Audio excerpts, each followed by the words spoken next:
Olá, prezados, espero que todos vocês estejam muitíssimo bem.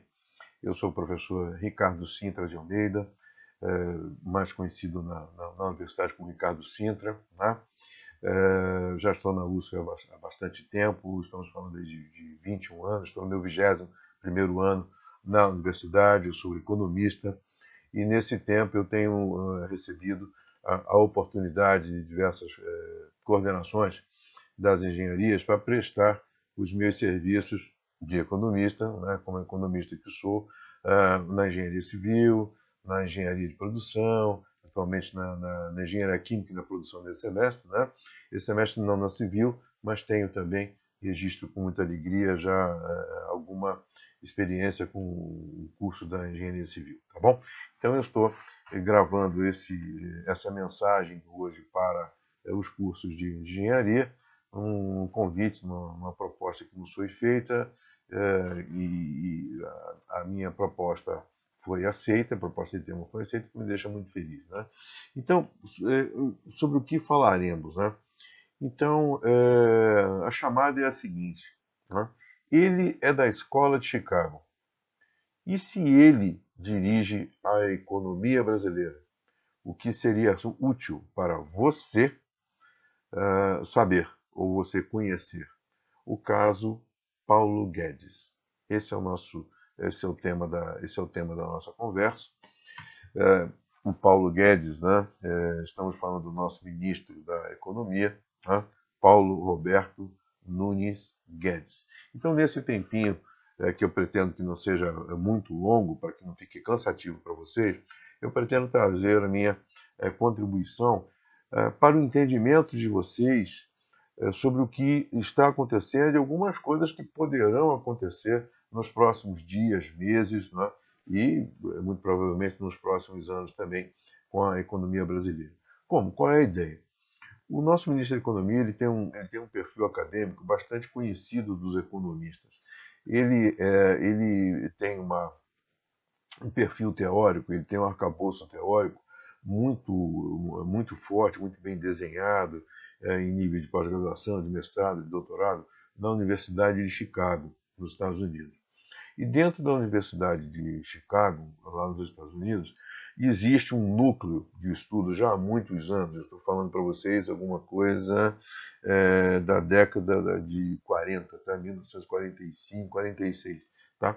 Então, já nessa fase, nos anos 1940, já existia esse núcleo que eu começava a me referir agora, de professores e alunos que dedicaram, aliás, dedicam até hoje, esse grupo existe.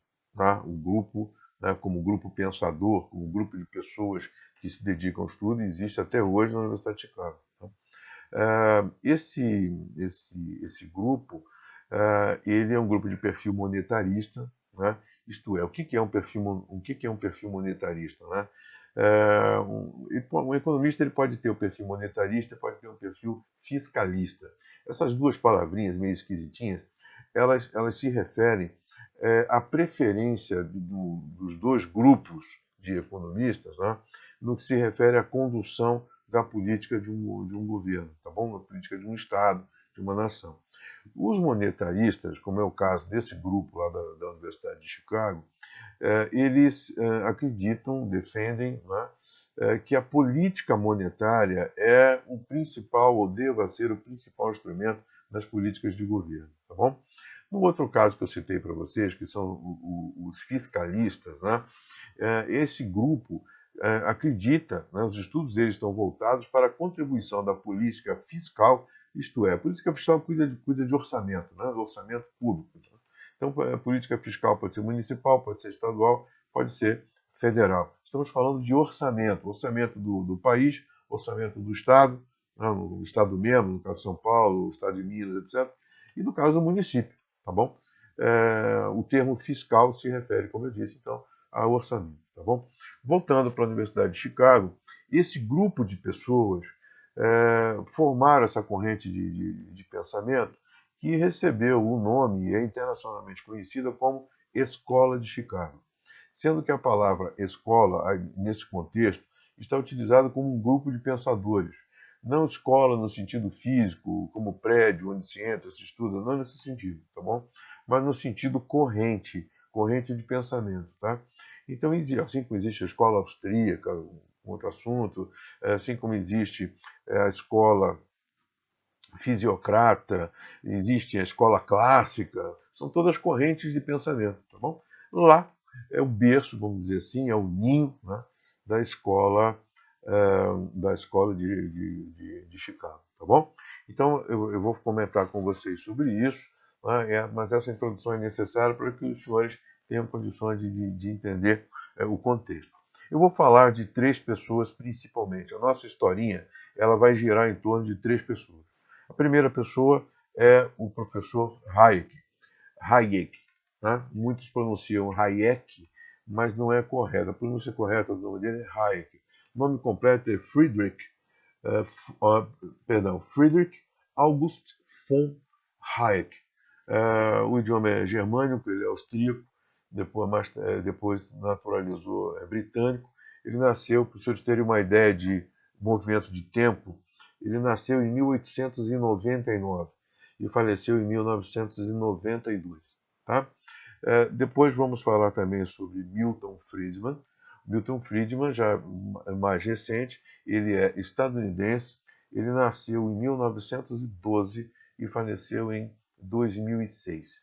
Ambos, tanto o primeiro que eu citei, Hayek, quanto o segundo, o Milton Friedman, simplesmente Friedman, como vamos falar aqui, ambos foram professores da Universidade de Chicago, tá bom?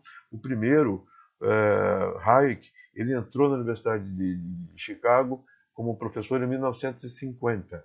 E o segundo que eu citei, o Friedman, ele entrou na mesma universidade em 1946.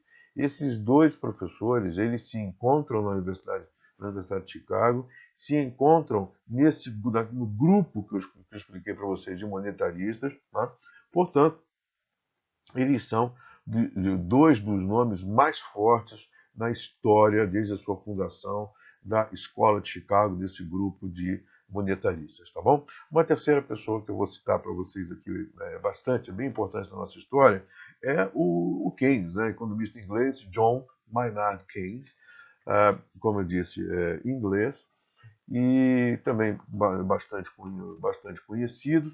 A época de trabalho dele, o trabalho dele ficou mais conhecido mundialmente na fase que antecedeu a crise de 1929. Né? 1929 foi um ano em que houve a quebra da Bolsa de Valores de Nova York, isso deflagrou uma crise de dimensões globais, não na velocidade que se teria hoje, estamos falando de 1929, não existia internet, enfim. A velocidade da comunicação era totalmente diferente, o mundo era outro, né? Mas, de qualquer maneira, essa crise deflagrada a partir da quebra da Bolsa, ela se arrastou. Veja, a Bolsa de Nova York quebrou em outubro de 29, portanto, quase no finalzinho do ano, né? Mais 2 meses, o ano de 29 estaria concluído. Então, essa crise ela se arrastou, ela entrou nos anos 1930, tanto é que muitos se referem a essa crise como crise dos anos 30, né? Que na verdade de 29 foram 2 meses, né? Praticamente. Tá? Então, nesse cenário, voltando, antes de acontecer a quebra na Bolsa de Nova York, esse economista inglês, o Keynes, ele já vinha se manifestando, já vinha se posicionando com relação à iminência do que ele achava que poderia ser um grande desastre, e daqui a pouquinho eu comento mais com vocês sobre isso, tá bom? Então, só para situar no tempo, então o Keynes, o nome dele começa a ficar muito forte aí em torno da crise, tá bom? De Nova York, da Bolsa de Nova York. Em 1936, o Keynes lança um livro que é um divisor de águas, comento daqui a pouco um pouquinho mais também, então isso se torna bastante conhecido, tá bom? Então vejam os três nomes que eu falei para vocês até agora. O primeiro, Hayek, o segundo, Friedman, o terceiro, o Keynes, e não vamos esquecer a razão de estarmos aqui, né, o grande astro da nossa conversa, que é o ministro Paulo Guedes, né, cujo perfil, aliás, muito simplesmente, muito humildemente, passar para vocês alguns traços do perfil, para que vocês possam compreender algumas coisas que ele já tem feito no governo, algumas coisas que podemos esperar que aconteça, certeza não temos, por questões óbvias, né? Mas algumas coisinhas que nós podemos esperar de uma pessoa, de um profissional que tem poder, né? Ele está no centro da economia brasileira, e tem essa formação que eu vou passar para vocês, tá bom? Então vamos começar falando um pouquinho sobre o Hayek. Vamos voltar lá para o primeiro, para o professor Hayek, vamos falar assim, tá? O professor Hayek, ele era um jovem socialista, tá? Então, ele acreditava, ele escrevia, ele estudava bastante o socialismo, aí até ao tempo que ele tinha alguma coisa em torno de 20 anos, 20, 21, 22. Tá? Nessa época, em 1922, para ser mais exato, ele toma conhecimento, ele lê um livro chamado Socialismo, literalmente isso, né? E só isso. O nome do livro, Socialismo. Ele era socialista, tá? Ele vai ler esse livro, Socialismo. Esse livro, Socialismo, foi escrito por Mises. Tá? O Mises é também um nome fortíssimo de perfil liberal, tanto é que existem vários institutos no mundo, incluindo aqui no Brasil. Aqui no Brasil nós temos o Instituto Mises. Então, quem tiver alguma curiosidade sobre o assunto, já sabendo que o Mises tem um perfil liberal, fica a sugestão, nós estamos aqui estudando, conversando, claro, mas estamos estudando também, não é? Então fica a sugestão de dar uma olhadinha no site do Instituto Mises, para vocês saberem o que claro, tem muitos detalhes biográficos do Mises e tal. Bom, o Mises então escreve esse livro em 1922 e esse livro cai nas mãos do Hayek, socialista de 20 e poucos anos. O que acontece? Com a leitura desse livro, ele se desencanta do socialismo. O livro que o Mises escreveu, lembre-se, eu acabei de dizer para vocês que o Mises era liberal. Tá? Liberal com socialista não dá uma convivência muito pacífica, né? Convivência ideológica muito pacífica, porque são pontos extremamente divergentes, né? O liberalismo do socialismo. Bom, então, o Hayek ele se desencanta totalmente com o socialismo e ele muda o trabalho dele, a visão dele de organização do sistema econômico muda do socialismo para o capitalismo.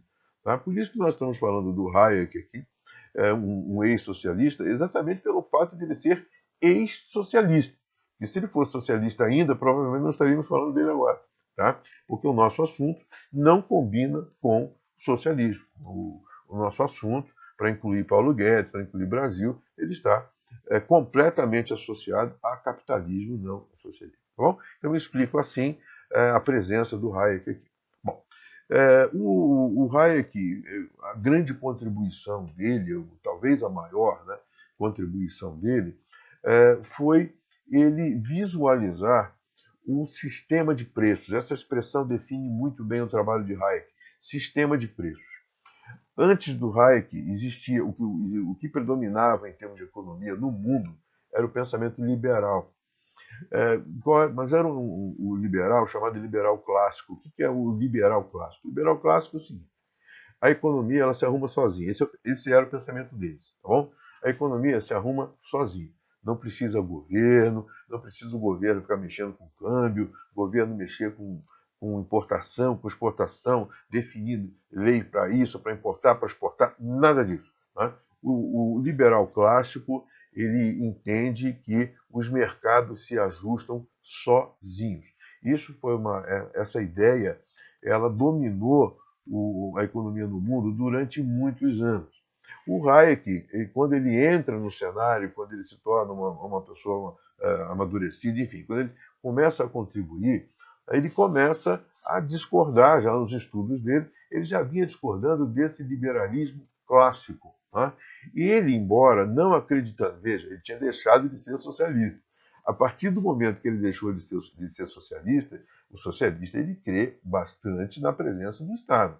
Né? O Estado tem os meios de produção, enfim, o Estado é muito poderoso no pensamento socialista. Só que o Hayek agora ele é capitalista, então ele ficou com horror da presença do Estado na economia, entendeu?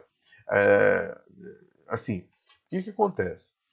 Ele começa a discordar do liberal clássico, que o liberal clássico, como eu disse, não pensava no Estado. O Hayek, ele achava que o Estado poderia e deveria prestar um pouco, sim, da sua colaboração ao bem-estar social das pessoas. Tá? Então, qual a diferença do Hayek, que é liberal, foi liberal, né? Era liberal, já faleceu, liberal, para os liberais que o antecederam? A presença do Estado, que para o Hayek era necessária, pequenininha, ali em coisas, em assuntos muito pontuais, e os anteriores, como eu já disse, não queriam o Estado de maneira nenhuma, tá bom? Então essa é a diferença do liberal Hayek para os liberais que o antecederam. Essa presença do Estado ali um pouquinho é o que se chama de Estado mínimo, que talvez essa expressão os senhores já devem ter ouvido. Prestem atenção, se puderem, se quiserem, né, nas conversas que envolvam o Paulo Guedes. Tá? Várias vezes ele fala Estado mínimo, o jornalista pergunta, mas o Estado mínimo? E ele responde, porque o Estado mínimo, isso, aquilo. Isso vem do Hayek. Tá? O Hayek começou a defender a presença do Estado mínimo. Tá bom? Ok, eu falei do sistema de preços. O sistema de preços para o Hayek era tudo. Tá? Então veja, isso é o perfil dele liberal também. Porque o que é o sistema de preços? O sistema de preços, ele se resolve.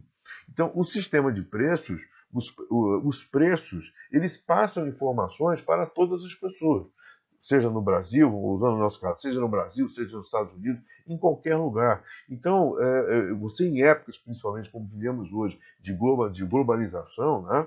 Já há muito tempo, aliás, de globalização, é muito importante que você tenha um objeto na sua mão, que pode ser, por exemplo, uma agenda ou um computador, como eu estou usando agora, e esse computador ele tem componentes, ele tem trabalho humano, contribuição humana de várias partes do mundo. E tudo isso traz informações para as pessoas. Né?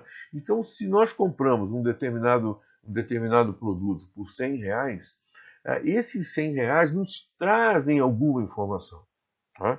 Esse era o pensamento do Hayek, que o sistema de preços ele ia se arrumando. Se você quer comprar alguma coisa, você está disposto ou disposta a pagar R$ 100, se alguém te oferece aquele produto por R$ 200, você não vai aceitar.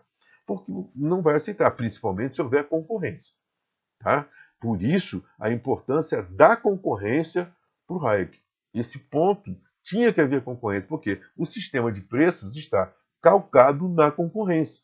Se não fosse assim, se não tivesse a concorrência, o sistema de preços ele desmonta, ele deixa de existir, tá bom? Então é importante, é fundamental para a existência do sistema de preços que exista essa concorrência, tá bom? Então vamos guardando esses pontos, ó. Isso vem desde lá, desde há muito tempo atrás, tá bom?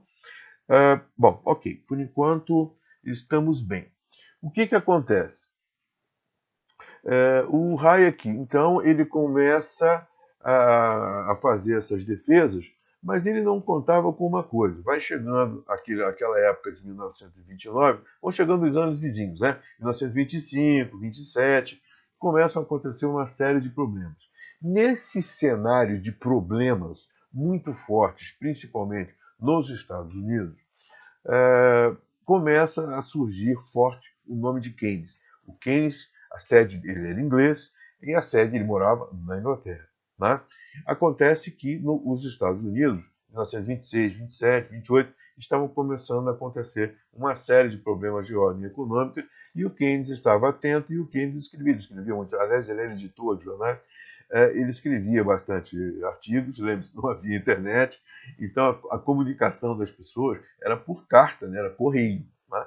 Então ele ia e por intermédio da imprensa. Né? Então o Keynes ele mostrava as suas ideias, não tinha live naquela época, tá bom, gente? Não tinha celular, não tinha nada. Então ele não podia fazer o que eu estou fazendo com vocês aqui agora. Então como é que ele mostrava as ideias dele? Ele escrevia livro, escrevia artigo, né? E aquilo corria no espaço que ele publicava. Era assim que ele defendia as ideias dele, tá bom? O que acontece?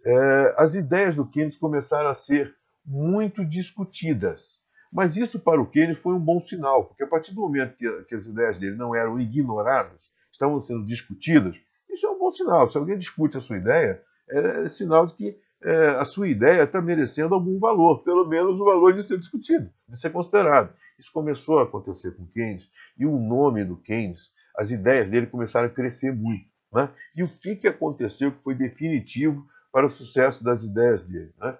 Muita coisa que ele disse que ia acontecer, que ele escreveu lá nos estudos, nas teses dele, aconteceu de fato. Né? Inclusive, o grande problema que ele esperava não, né? Mas que ele avisava que poderia acontecer nos Estados Unidos, ele teve muita briga por causa disso, porque ele era inglês, falando de coisas nos Estados Unidos. Né? E os senhores sabem muito bem que os Estados Unidos foram colônia inglesa. Então havia um problema histórico, né, entre o estadunidense e o inglês. Né? Porque o estadunidense tinha, como foi colonizado, tinha aquela questão de relação colônia e metrópole, que aliás nós brasileiros conhecemos também. Né? Então, aquela história, o inglês fazendo piadinha do estadunidense, o estadunidense fazendo piadinha do inglês, coisa também que nós conhecemos no nosso dia a dia, essa história de algum lugar a gente conhece. Né? Então, veja, é a história de colônia com metrópole. Então, era um inglês, voltando para o Keynes, era um inglês dando pitaco na economia lá no governo dos Estados Unidos. Deu muito problema, ele ouviu muita coisa, tomou vaia, saíram artigos muito mal criados falando do Keynes, e assim vai, tá bom?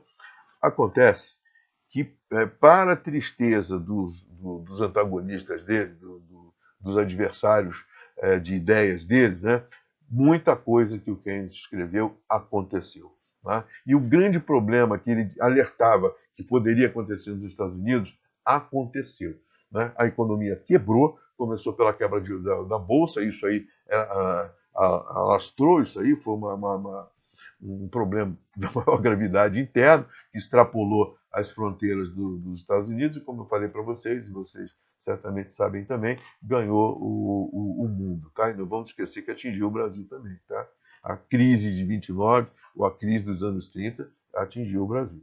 Bom, então, o que acontece? Como o Keynes, naquela época, ele ganhou fama, porque as ideias dele acabaram, muitas das ideias dele, não todas, mas muitas das ideias dele foram comprovadas pelos fatos, tristes, mas foram comprovadas pelos fatos. O que acontece? O Hayek, com as ideias dele de liberalismo, né, com a presença do Estado mínimo, ficou um pouco encostado. A atenção, as luzes sobre ele se apagaram e acenderam-se as luzes para o Keynes. E o Keynes ele discordava bastante do Hayek com relação à presença do Estado. Desculpem a repetição, mas para que não se perca a linha, o Hayek desejava liberalismo com uma presença mínima do Estado. O Keynes não. O Keynes ele nunca falou em ditadura, mas ele sempre defendeu, sim, uma presença mais forte do Estado, mais forte que o que o Hayek definia, tá? Então, defendia. Então, o Keynes ele queria o Estado mais presente, o Estado gastando mais, aplicando mais dinheiro na economia, mais presente. Tá? E isso, como o Keynes ganhou fama durante muito tempo, de 1929 eu já dou um pulo para a Segunda Guerra Mundial, para o final da Segunda Guerra, 1945. Né? Então, durante todo esse tempo, para vocês terem uma ideia, né, foi o Keynes que predominou no cenário mundial com relação a pensamento econômico. Tá? Eu acabei esquecendo de falar, olha só o que eu fui esquecer, talvez das coisas mais importantes. Bem antes da Segunda Guerra, em 1936, o Keynes lança um livro famosíssimo dele, que foi também fundamental para o estudo da economia, mudou o estudo da economia. Para vocês terem uma ideia, esse livro dele, com um nome muito grande, mas ficou conhecido como Teoria Geral. Ele fala sobre emprego, ele fala sobre o dinheiro, ele fala sobre taxa de juros. Né? Então, a Teoria Geral de Keynes, que é esse livro, publicado em 1936, para vocês terem uma ideia da força disso, acaba definindo a divisão do estudo da economia em microeconomia e macroeconomia. Isso não existia antes do Keynes. Estudava-se economia. né? Não tinha essa história de micro voltado para a formação de preços, empresário com consumidores, e macro voltado para a economia como um todo, enfim, como existe hoje. Tá? Então eu vejo a importância deste homem, não vai aqui concordância ou discordância de minha parte, tá? Não é essa a ideia da nossa conversa, mas apenas como importância. A importância é inegável, concorde ou não, mas a importância é inegável. Então foi um nome bastante forte, tá bom? Bom, aí vem a Segunda Guerra, termina em 1945. O que acontece também? Em 1971, então nós já pulamos, saímos de 45, que foi o final da guerra, que foi outro momento de transformação no mundo, né, envolveu várias nações, então foi muito importante, não só politicamente, mas economicamente também. Muita coisa aconteceu, muita coisa mudou na economia por força da Segunda Guerra Mundial. Tá? Vem os anos 1970, né? Quando chega em 1971, logo no início da década, algumas coisas que foram montadas pouco antes do final da guerra, numa reunião que foi feita num local chamado Bretton Woods, né? Ficou sendo a reunião de Bretton Woods, na verdade foi uma convenção monetária, global, mundial, tá? Então, e de lá várias dessa convenção, 1944 foi isso aí. Então, dessa convenção, muitas decisões importantes que nos atingem até hoje foram criadas. Por exemplo, a fundação do FMI. O FMI ele foi fundado, ele foi criado, né, em 1944 nessa reunião. Lá nessa reunião foram definidas, como eu disse, várias coisas de muita importância. E quando chegou lá em 1971, início da década de 70, dos anos 70, uma das coisas que foi o padrão ouro, que era uma correspondência entre o ouro e o dólar, isso foi cancelado. Tá? Então, com a queda do chamado padrão ouro, isso foi um outro divisor de águas também em termos de economia. Tá? O que acontece? Então, as ideias do Keynes já perdem um pouquinho de força com essa queda do padrão ouro, tá bom?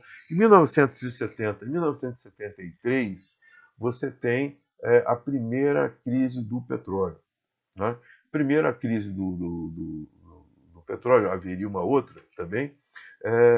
Isso mudou tremendamente o preço do petróleo, claro, o preço foi lá para cima, subiu demais, os custos subiram. Então, essas duas crises do petróleo elas foram extremamente pesadas, elas foram extremamente cruéis para a economia. Mais um ponto também que enfraqueceu algumas ideias do Keynes e favoreceu um pouco aqueles que não esqueciam do Hayek, que ficou durante todo esse tempo quietinho, dando aula lá na Universidade de Chicago, defendendo as ideias dele, mas mundialmente não tinha expressão. O Keynes deu uma apagada no Hayek, tá bom?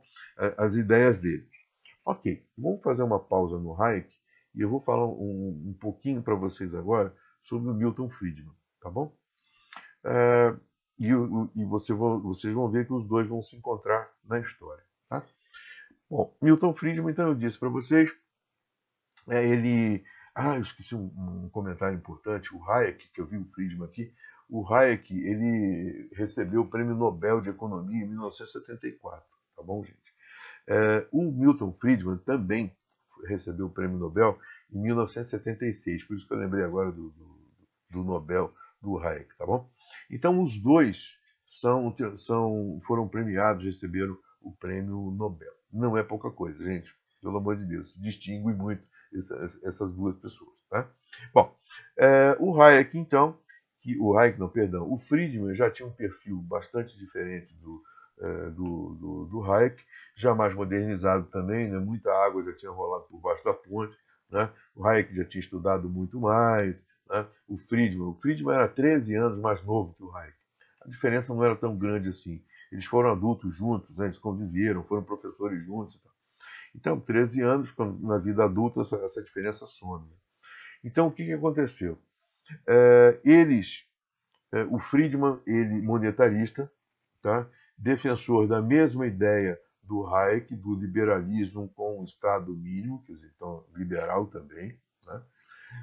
E se juntam, como eu disse, se juntam ao Hayek lá na Universidade de Chicago, naquele núcleo de estudos chamado Escola de Chicago, tá bom? Os dois vão estudando lá. É, eu esqueci de fazer um comentário para vocês, mas é que agora vem o Friedman. Então eu já consegui juntar na história, lá na Universidade de Chicago, eu consegui juntar o professor Hayek e o professor Friedman, tá bom? Um detalhezinho, quando eu disse lá para vocês que as ideias do Keynes começaram a sofrer um pouco de perda de fama, digamos assim, tá? É, eu falei em 73 da crise do petróleo, né? Quando chega em 1979, assume o poder lá na Inglaterra Margaret Thatcher. Tá? Margaret Thatcher, primeira-ministra, o apelido dela era Dama de Ferro, né, pelas posições firmes que ela sempre teve. Né? Então, Margaret Thatcher, Inglaterra, primeiro-ministro. Né? Vocês sabem, na Inglaterra, o primeiro-ministro é chefe de governo, quer dizer, o primeiro-ministro, que de fato é o executivo lá. Né? A rainha da Inglaterra, ela é chefe de Estado. Né? Ela representa o país, mas ela não cuida da gestão do país. Isso fica a cargo do primeiro-ministro, tá bom? No caso dos Estados Unidos, não. Aí é presidencialismo, você tem lá, nessa época, 1981, assume a presidência o Ronald Reagan, né, presidente dos Estados Unidos. Por que eu estou falando na Margaret Thatcher na Inglaterra, no Ronald Reagan nos Estados Unidos? Reagan, 1981, entrada no governo, e a Margaret Thatcher, 1979. Por quê? Os dois simpatizavam muito com o liberalismo do Hayek, né? Defendido pelo Hayek. Né? O liberalismo com a presença do Estado, com a presença mínima do Estado. Então, veja, o Hayek, as ideias do Hayek conseguem dois apoios importantíssimos, né? Um chefe de governo na Inglaterra, outro chefe de governo e de Estado nos Estados Unidos, né? E isso deu uma força tremenda às ideias do Hayek, que também eram as ideias do Friedman. Né? Muito bem, como havia essa diferença em relação aos liberalistas clássicos, lembra que eu falei para você lá do Hayek, né? Que a diferença do Hayek para os outros é que os outros não queriam o Estado de jeito algum, e ele queria um Estado menor, um pouco de Estado, né, ali para defender os interesses sociais. Como era uma nova versão do liberalismo, esse conjunto de ideias passou a ser chamado de neoliberalismo. Tá? Então, o neoliberalismo, a partícula neo, evidentemente, se referindo ao novo, né? Um novo liberalismo. Um novo é por causa da presença mínima do Estado. Essa é a diferença, assim se justifica o nome neoliberalismo. Então, agora nós tínhamos, em neoliberalismo, nós tínhamos o Hayek, tínhamos o Friedman, passamos aí pela Margaret Thatcher, passamos pelo Ronald Reagan. Então, o que acontece? O neoliberalismo começa a crescer, começa a ganhar espaço, bastante espaço. Tá? Bom, ganhou muito mais espaço, acho até que eles imaginavam que iam ter, embora quisessem, tá? Mas para eles foi muito bom. Tá? Muito bem. Então, vamos sair agora de Europa e Estados Unidos e eu vou convidar vocês a fazer uma visita na história no ano, novamente, de 1973. Olha que eu falei que 73 foi a primeira crise do petróleo, tá bom? Então, o ano de 1973, ele não está solto aí, tá? Então, houve, em 1973, há um golpe militar no Chile, um golpe de Estado no Chile. Né? Quem era o presidente do Chile? Era o Salvador Allende. Né? O Salvador Allende, ele sofreu esse golpe, ele foi deposto? Não, ele foi morto. Né? Então foi uma coisa evidentemente muito grave, questões não só políticas, mas até humanitárias. Né? O presidente, durante esse golpe, ele foi assassinado. Então, esse governo caiu, né? Ano 1973. Esse governo cai e ele era socialista. Tá? Era um governo socialista. Esse governo socialista sofre um golpe e é derrubado com a morte do presidente. E entra um novo governo. Esse novo governo é liderado por Augusto Pinochet, também ditador. Tá? O outro era ditador até a última gota de sangue. Né? A diferença é que era socialista. O que entra em 1973, o Augusto Pinochet, também ditador, entretanto, qual era a ideia dele de organização de economia? Capitalismo. Ele batia de frente com o socialismo. Tá bom? Então, ele assume o governo chileno em 1973, como eu disse para vocês, e em 1973 o neoliberalismo estava assim, ó, explodindo, né? Estava crescendo muito, né? Mais tarde, 6 anos depois, chegaria Margaret Thatcher lá na Inglaterra. 8 anos depois, em 81, chegaria o presidente dos Estados Unidos. Não por veja a potência que todos nós sabemos que são os Estados Unidos. Então você tem um neoliberal presidindo os Estados Unidos. Tá? Olha que aval importante que foi dado para o neoliberalismo. Tá? O Pinochet lá no Chile, então, em 1973, ele faz um convênio com a Universidade de Chicago, né? Porque ele estava atento à escola de Chicago, às questões neoliberais, às questões monetaristas que estavam fervilhando no mundo intelectual, tá bom? Ele faz esse convênio com a Universidade de Chicago de tal maneira que enviados dele, do interesse do governo, conversem, era um intercâmbio, conversem, vão até lá, enfim, se entendam com a Escola de Chicago e as pessoas, os representantes da Escola de Chicago, têm a oportunidade de conhecer o Chile e o governo chileno. Então, olha só, eu agora coloco aqui na nossa história a Universidade de Chicago dentro do Chile, tá? E participando das decisões de construção do plano de governo chileno. Tá? Bom, aí eu digo para vocês, o que isso tem a ver com Paulo Guedes? E o que isso tem a ver com o Brasil? Muito bem. Vamos colocar o Paulo Guedes agora na história. Né? O Paulo Guedes ele fez o mestrado e o doutorado dele na Universidade de Chicago. Ele foi aluno do Friedman. Tá? E assim como eu já estive em sala de aula com alguns de vocês, né, alguns privilegiados puderam desfrutar da companhia. Eu digo privilegiado pela questão da intelectualidade, né, pelo valor intelectual dele, não necessariamente pelas crenças dele, tá bom? Mas pelo valor intelectual dele, né? Por isso que eu digo privilégio, sim. Tiveram o privilégio de estar em sala de aula com o Milton Friedman. O Paulo Guedes foi um. Tá? Então, o Paulo Guedes ele esteve dentro da Escola de Chicago num momento da vida dele em que ele fazia estudos avançados, estudos superiores, tanto de mestrado quanto de doutorado. Não é pouca coisa. Tá?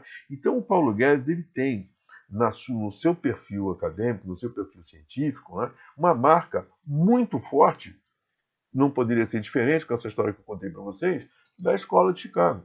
Tá bom? Ele tem formação lá de pós-graduação, ok? Muito bem. Então, as ideias da Universidade de Chicago da Escola de Chicago, tá? São muito bem aceitas no Chile.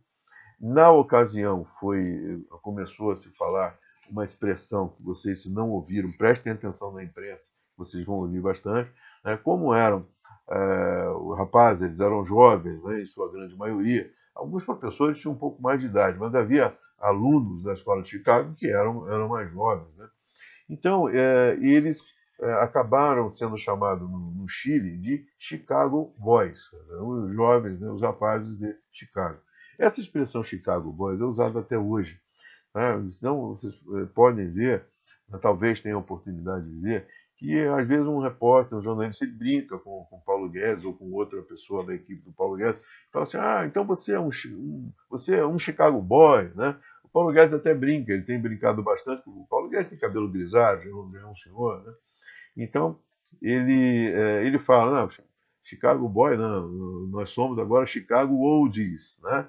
Ele faz aí um trocadilho, mas assumindo sim que só não é Chicago Boy por causa da idade, né? Mas então ele se apresenta de maneira bem humorada, dizendo, não, eu pertenço a um grupo Chicago Oldies, né? Então ele assume, não teria por que não fazer, ele assume a personalidade científica dele, o perfil científico dele, moldado na Universidade de Chicago, dentro da escola de Chicago, tá bom? Eu queria contar para vocês aqui, mostrar para vocês algumas providências que foram tomadas no Chile, né, que foram assumidas pelo governo chileno a partir das sugestões da Universidade de Chicago. Não vamos esquecer, desculpem, não quero ser muito chato, mas não vamos esquecer que quando eu falo Escola de Chicago, eu estou falando da escola, corrente de pensamento, né, a qual se prende o nosso ministro da Economia, tá bom?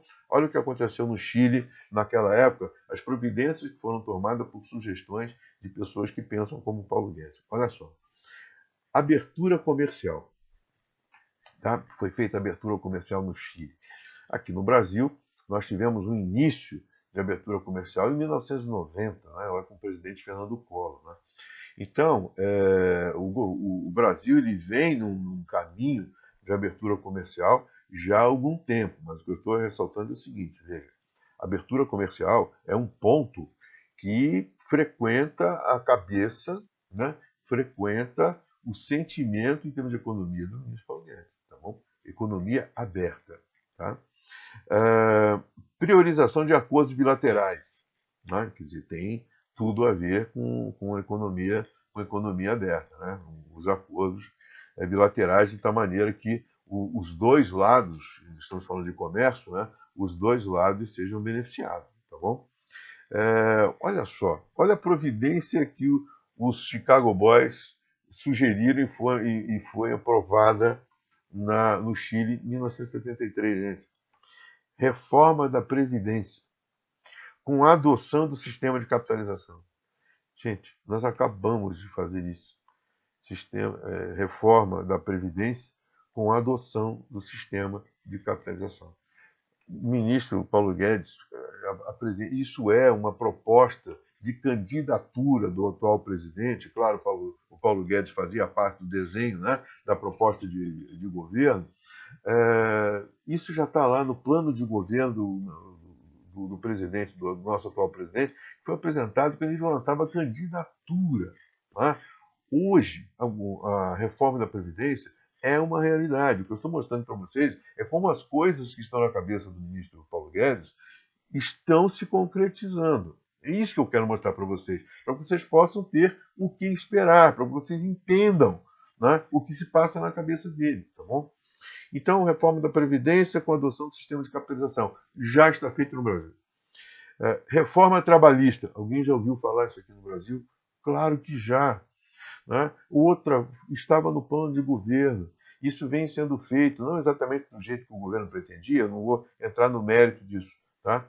Mas se cortou ponto, 2 pontos, 3 pontos, não vou entrar nesse mérito aqui agora. A mensagem que eu quero trazer para vocês é o seguinte: a reforma trabalhista, tá, estava na mira da escola de Chicago e foi levado lá, foi levado para o Chile, né? E foi implantado aqui no Brasil também, tá bom? Adoção de câmbio flexível. Aqui no Brasil o câmbio já é flexível, tá bom? Você não vai precisar mexer aqui agora, porque o câmbio já é flutuante no Brasil.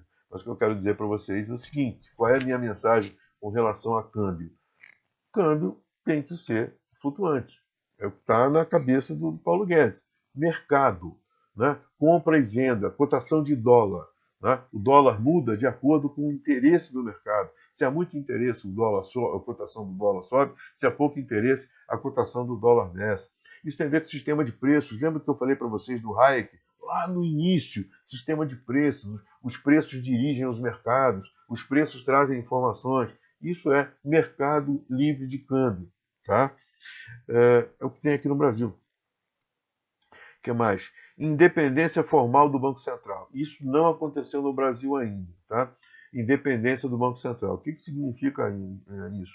Não significa que o Banco Central vai ser uma coisa sozinha, vai viver num país à parte, no limbo ali, não é isso. Tá?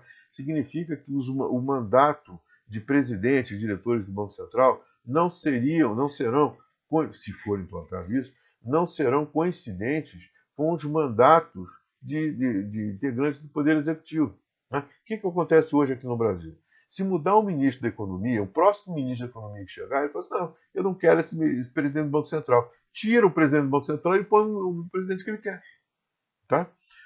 O presidente, ele tem, o presidente da República pode fazer isso, o ministro da Economia pode fazer isso. Né? Então, e já o Banco Central sendo independente, não. Por quê? Os mandatos não são coincidentes. Tá? Então, ele vai cumprir o mandato dele. Né? Então, muda o presidente da República, por exemplo, mas o presidente do Banco Central não muda, porque o mandato dele é independente. E outras coisas também que significam o Banco Central independente. Tá?